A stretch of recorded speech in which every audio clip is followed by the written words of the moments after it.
between trees. そして、左下の方の図ですけども、左側は、普通の状況、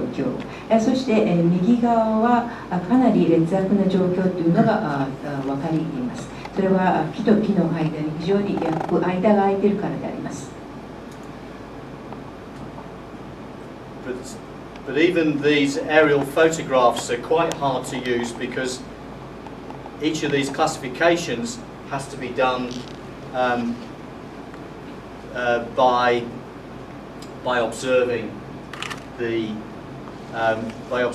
photographs. So a very tedious process. そして、航空写真であってもやはりそんなに、これを、結果を見るのはそんなに簡単なことではなく、この状況はいいのか悪いのかというその分類付けというものは一つ一つ見ていかなければなりませんから、非常に細かい作業になります。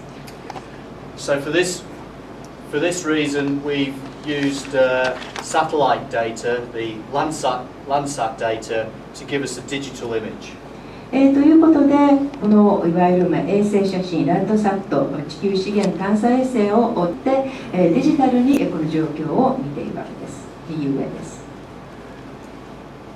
And we use an algorithm to classify the bush areas into fair condition and poor condition. そして、アルゴリズムを使いまして、このブッシュの状況が、普通なのか、あるいは劣悪な状況なのかというのを見ていきます。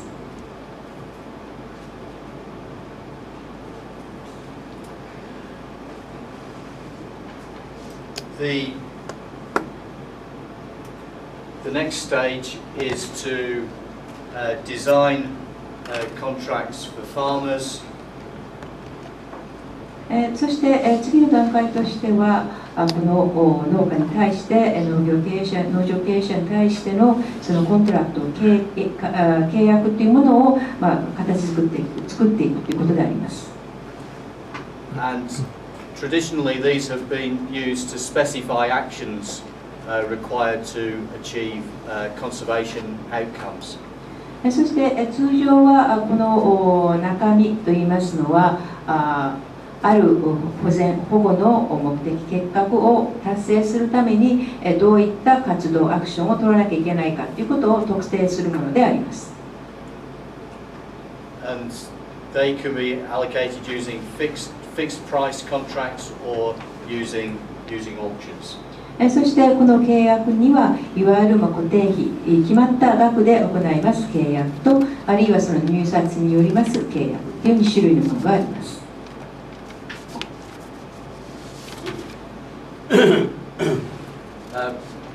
Before describing the results of the auction that we ran, I thought it would be interesting to know something about the farmers in the New Rock.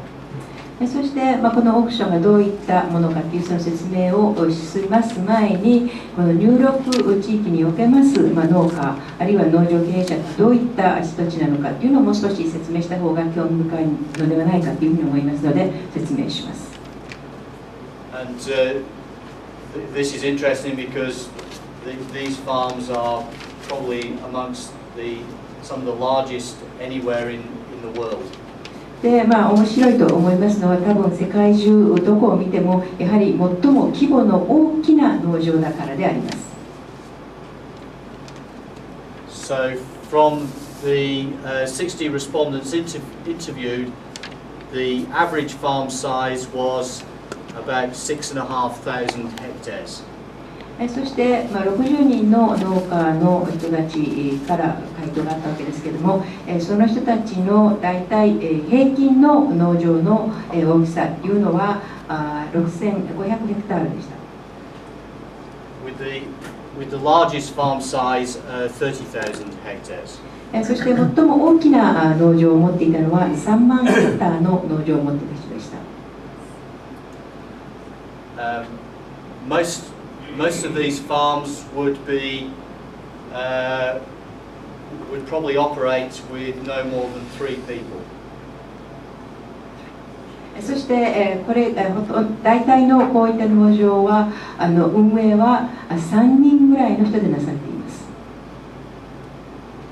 But they make use of very large machinery. そして非常に大規模な農業機械を使って農場経営を行っております。88% of the land area was used for cereals and sheep. そしてこの農地の 88% での使い方としてはいわゆる過酷類を育てる、そして羊を育てるというものでありました。And of those farmers who produce sheep, the average number of ewes was around about 1,500. そして、羊を、生産している農家の、を見ますと、平均のいわゆる雌羊の頭数は、約1500頭でありました。Most farmers claim that they have an interest in conservation. そしてほとんどのいわゆる、農業経営者の人たちは、農場経営者の人たちは、自分たちはいわゆる、環境の保全ということに対して関心はあるというふうに言います。But when you ask them more carefully, the main part of conservation that they're interested in is soil conservation for production.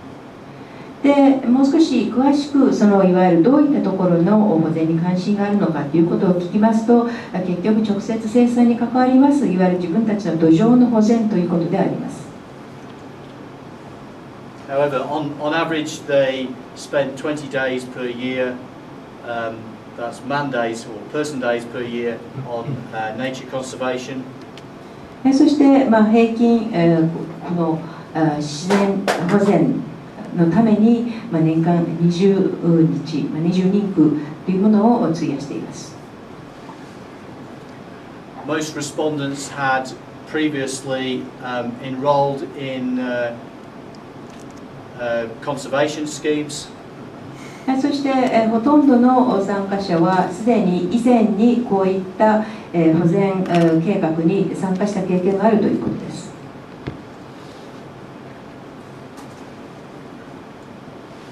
With on average farmers having enrolled in 2 schemes over the last 5 years. そして、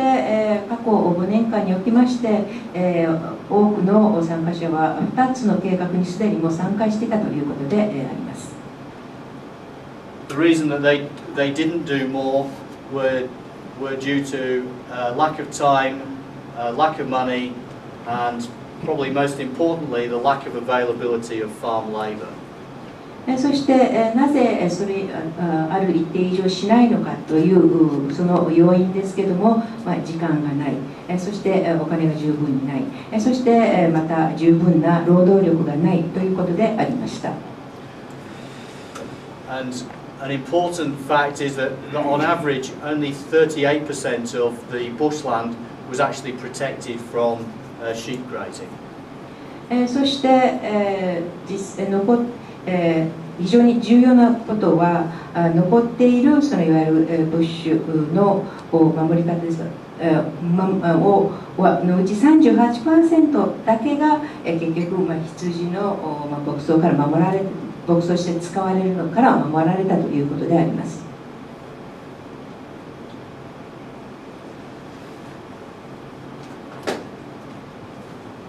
Designing contracts in terms of economic concepts has got to overcome what I describe as the twin curses to any government conservation regulator. そしてこういった契約の計画あるいは企画においてその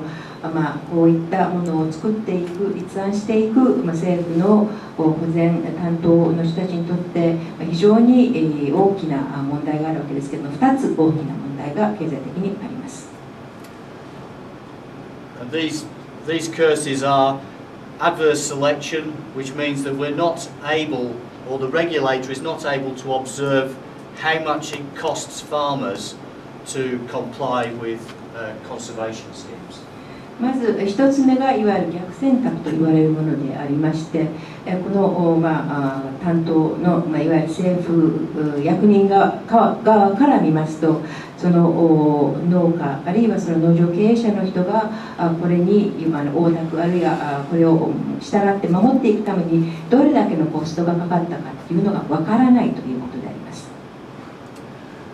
The other curse is hidden action, which means that the regulator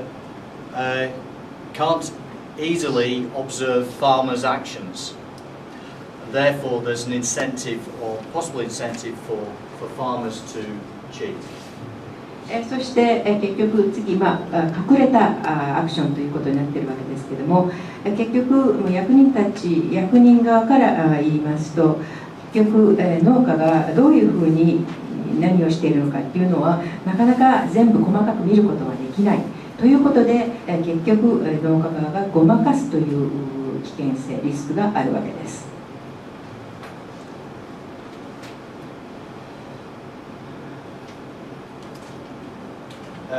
This is a stylized version of the results we obtained from the auction. これはオークションによって得られたその結果というものを表したものになりますけれども、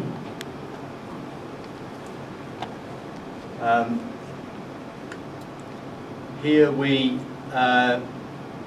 identify environmental benefit along the horizontal axis. そしてこれはいわゆる横軸でいわゆる環境に対するそのプラス面というものを見ていっています。And we have a bid cost per unit of environmental benefit up the vertical axis. そして縦軸におきましては、そのいわゆる環境的なそのいいことに対するそれ一つ一つのいわゆる入札のコストというものがいくらかというのが縦軸で分かります。And this line here, which is labelled S, gives the farmers' bids ranked from the lowest per unit of environmental benefit up to the highest per unit of environmental benefit. そして S のこのサインで結局この農家がそれぞれ出したそのユニットあたりのいわゆるコストの入札額というものをこの S のライン、この下から上までで表されています。So, in an auction, if we pay the farmers as they bid, then we can obtain these environmental benefits at this point in the curve very cheaply. そして例えばこの下の方から見ていきますと、例えばその農家が入札額、この下のところの入札額で、入札を見てみたいということであれば、非常に低い価格で、このいわゆる環境のベネフィットというのを得る、これぐらいのレベルのものを得ることができるということになります。But these farmers up in this point here provide environmental benefits at a high cost. そして、この右上の方に行きますと、環境の対するそのベネフィットというものを非常に高いコストをで、提供してくれるということになります。So, if it's decided that you're going to achieve a level of target environmental benefit at J, 例えばその J の値でそのベネフィットを得ようというふうに考えたならば、and you use an auction approach, then your cost is going to be the area A, and then going up to B, down to J, and then across across to there. ということで、その J のいわゆる、目標というものを達成したということであれば、この A から B、そして J から0、その範囲のものということになります。But to get the same target environmental benefit using a fixed price scheme, then the cost would be from G across to B, down to J, and back to I. そして、この入札の場合にはその A、B、J、O というふうにのラインの中のものなんですけれども、しかしながら固定費での契約ということになりますと G、B、J、0というふうなラインの中のコストになります。Thus, the gain from the auction compared to the fixed price scheme is the area A, G, B. つまりこのオークションによりますそのものとそのいわゆる固定費でのいわゆる差というのが結局 GBN ので表せるものであります。And this pattern of costs and gains from the auction has been repeated in about 10 different conservation auctions in Australia. そしてこういったいわゆるオークションによりますコストのパターンというものが今までオーストラリアの10ぐらいのオークションで行われてきております。And the cost savings are sometimes as much as 100%. そしてこのパターンですることによりますそのコストの節約ですけれども、場合によっては 100% の節約ができるということもあります。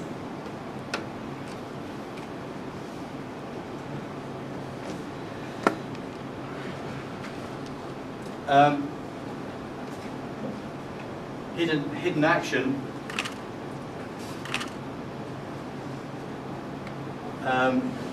If a contract is based on inputs such as stock exclusion or keeping sheep out of the bush or using labour, then that type of contract is prone to cheating. 例えばその契約の中身としてこのブッシュからブッシュの方に羊を近づけないというような項目になって、そしてそれのためにそういう労働力を使うというようなことがその契約の中に入っていますと、こういったのは非常にごまかしやすい契約内容であります。So the only solution to this is to use extensive and often quite expensive monitoring to ensure that conservation actions have taken place. そういったそのごまかしを防ぐさせないようにはやはりかなり非常に広範囲で、そして非常にお金のかかることですけれども、きちんとそういった契約に従ってしているのかどうかというのをモニターするということであります。An alternative is to pay farmers only on conservation outcomes, such as an improvement in the bush condition. ということで、そういったインプット、最初のそういった条件を決めない違うやり方の計画としては、つまり出した結果、最終的な結果に基づいてのいわゆる契約をするという方法であります。This type of contract is currently not widely applied in Australia. しかし、こういったその結果によってその評価しましょうというような契約というものは今オーストラリアでは使われておりません。But it's a subject of my research at the moment. しかしながら私の研究課題の一つではあります。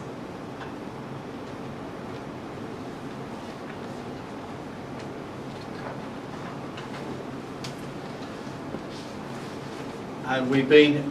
we've been evaluating outcomes-based contracts using experiments with students. そして現在はその結果に基づいたこういった契約の場合はどうなるのかという評価というものを今見ていっているところでありますけれども、結果に基づいた契約の評価というものを学生を使って行っております。